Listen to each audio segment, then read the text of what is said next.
Actualidade semanal en 140 segundos.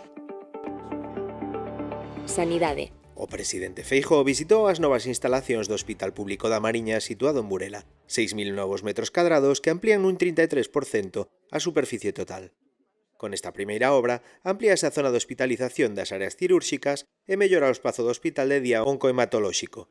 Durante a primeira quincena de decembro realizarase o traslado e as obras da seguinte fase iniciaránse antes de que remate o ano para estar rematadas o próximo verán.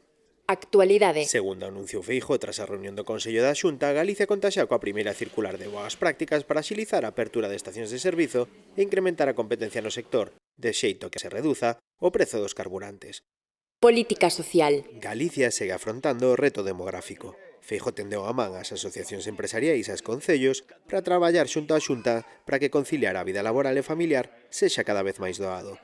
E así, anunciou que o Executivo Autonómico seguirá mellorando a liña de axudas para abrir escolas infantís en contornas laborais. Industria. E segundo os plans do Executivo de Pedro Sánchez, as centrais térmicas de Meirama das Pontes estarían abocadas ao peche nos próximos anos. Feijóo calificou este feito de moi mala noticia pois convertiría a Galicia nunha comunidade enerxéticamente deficitaria. Pola súa banda, Miguel Tellado pediu prudencia e advertiu ao Goberno Central.